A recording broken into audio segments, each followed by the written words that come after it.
하나님 나라 백성인 하백 여러분, 하백의 성경 아카데미에 오신 것을 환영합니다.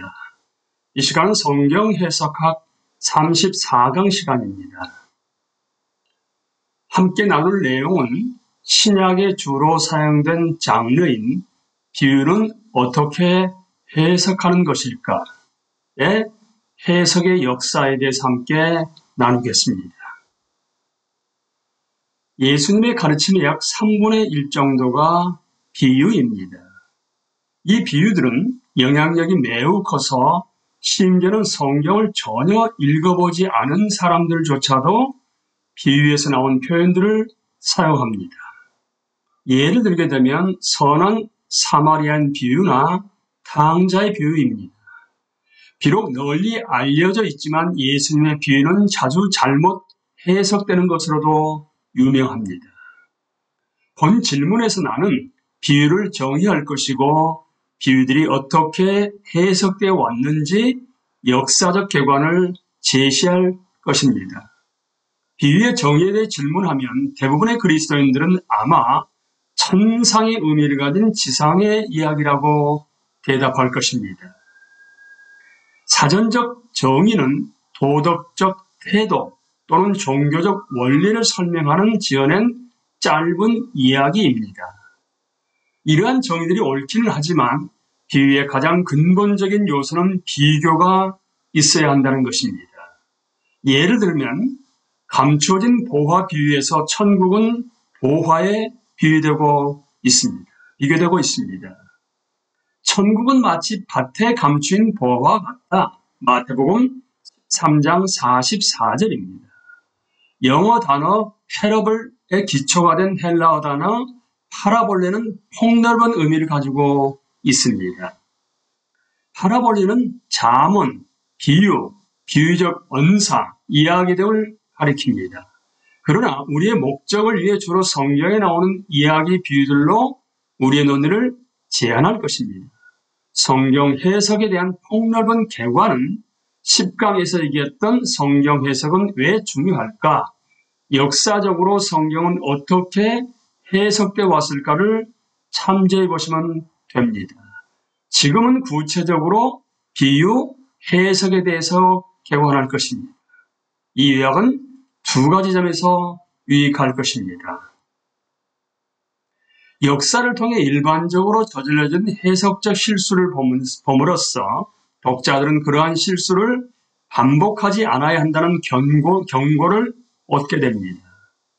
학자들의 통찰력이 비유 해석에 있어서 어떤 중요한 변화를 가져왔는가를 보는 것은 좋은 공부가 될 것입니다. 비유 해석을 역사의 5기간으로 나누어서 살펴보려고 합니다.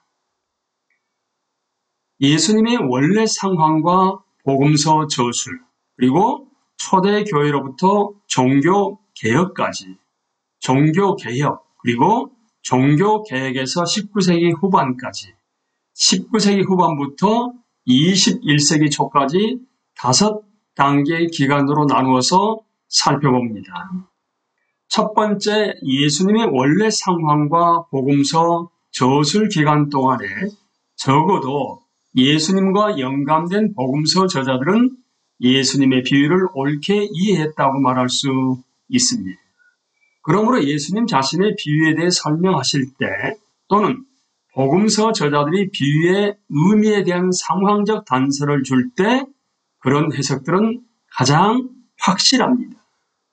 예수님이 진리를 설명하기 위해 비유를 사용하셨지만 진리를 감추고 마음이 완악한 대적자들의 과실을 증대시키기 위해서도 비유를 사용하셨다는 것을 언급하는 것은 중요합니다.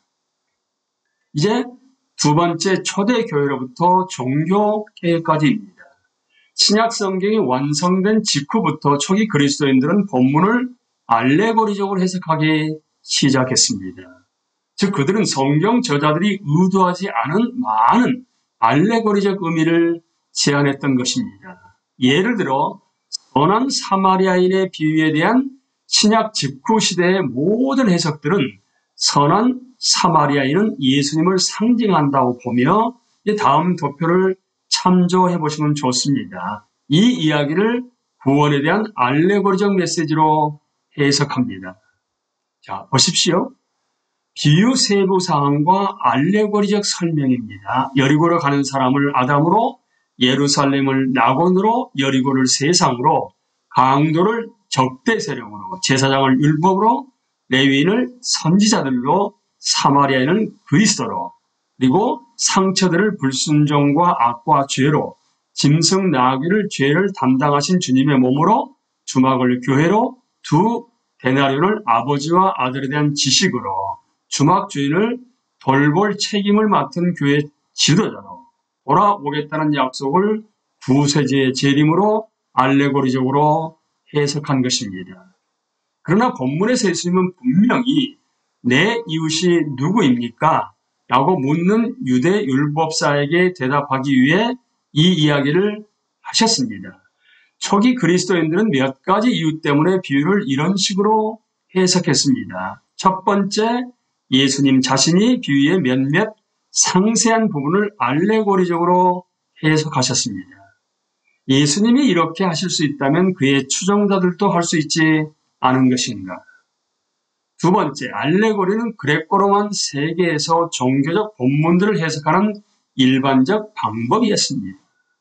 초기 그리스도인들은 당시의 해석학적 방법을 무비판적으로 수용했습니다. 이제 세 번째로서는 알레고리적 해석은 해석자가 비밀스러운 의미에 접근할 수 있다는 것을 강조합니다. 그런 방법은 비밀과 음모를 탐구하는 성향을 가진 사람들에게 치명적으로 매력적입니다. 이제 세 번째, 종교개혁 시기입니다. 16세기 개신교 종교개혁자들은 그들의 선조들의 지나친 알레고리적 해석을 비난했습니다. 마틴 루터는 오리겐의 알레고리적 해석은 바보 같은 것, 놀라운 잡담, 불합리한 것, 모두 쓸데없는 것이라고 말했습니다. 종교개혁 이전의 교회사에도 불합리한 알레고리를 비난하는 소리가 간헐적으로 있었지만 그렇게 집중적인 비판이 비유에까지 조직적으로 미친 것은 종교개혁 시대가 처음입니다. 그러나 불행하게도 습관 때문에 부주의해서 또는 다른 이유들 때문에 많은 개혁자들이 비유에 대한 알레고리적 고찰을 계속했습니다. 종교개혁 시대 성경 해석의 왕자인 존 칼빈은 일관되게 비유에 대한 저자의 의도에 집중했습니다. 알레고리적 해석에 관해 특히 선한 사마리아인의 비유를 알레고리화하는 것에서 드러난 것에 대해 칼빈은 다음과 같이 썼습니다. 이런 해석의 어떤 것도 내가 좋아하지 않는다는 것을 나는 인정한다. 우리 자신이 성경의 자연스러운 의미를 위장시킬 자유가 있다고 생각하기보다는 성경에 대한 더 깊은 경외심을 가져야 한다. 그리고 실제로 우리는 어떤 사람들의 호기심이 그들 자신들을 그리스도의 의도와 상반되게 이러한 공론을 고안하도록 이끈 것을 볼 수 있다라고 존 칼빈이 말합니다. 이제 네 번째, 종교개혁에서 19세기 후반까지입니다. 종교개혁은 대부분의 성경에 대한 알레고리적 족쇄를 깨뜨렸습니다. 그러나 대다수의 그리스도인 교자들은 계속해서 비유를 알레고리적으로 해석했습니다. 예수님의 이야기 속에 있는 많은 설명되지 않은 인상적 상세함이 해석자들에게 저항할 수 없는 소재가 되었습니다. 이 해석자들은 역사적 영향 때문에 성경 저자들이 의도하지 않은 알레고리적 의의를 찾으려는 경향이 있었습니다. 이제 다섯 번째 마지막으로 19세기 후반부터 21세기 초까지의 시기입니다. 지난 한 세기 반 동안 비유 해석에 있어서 몇 가지 중요한 발전이 있었습니다. 1888년 독일 신약학자 아돌프 율리허가 그의 두 권으로 된 책 중에서의 첫 번째 책인 예수님의 비유 이야기를 출판했습니다. 율리허의 연구는 알레고리적 비유 해석에 조정을 울렸습니다. 비유의 상세한 내용을 알레고리화하는 대신 그는 예수님이 왜 이 비유를 주셨는가에 초점을 맞추었습니다. 불행하게도 율리언은 그의 회의적 자유주의적 신학 편향에 따라 비유를 해석했고 예수님의 많은 적법한 가르침을 후대에 첨가된 것이라고 잘못 이름 붙였습니다. 20세기 초에서 중반에 C.H. 더드와 요아킴 예레 이마스 같은 학자들은 해석자들에게 예수님의 최초 1세기 유대 팔레스타인 청중들이 들은 것처럼 비유를 들으라고 요구했습니다. 예수님은 그의 메시아적 통치를 매개로 하여 하나님의 나라가 침투에 들어옴을 선언했습니다. 이런 최초의 역사적 상황을 고려하지 못하는 비유 해석은 실패할 수밖에 없습니다. 20세기 중반이 시작되면서 편집 비평가로 알려진 학자들은 복음서 저자들의 최종 편집본에 주목했습니다. 비유의 경우에 이러한 강조는 중요했습니다. 왜냐하면 복음서 저자들은 독자들에게 예수님의 비유를 적절히 해석할 수 있는 편집상의 단서를 주었기 때문입니다.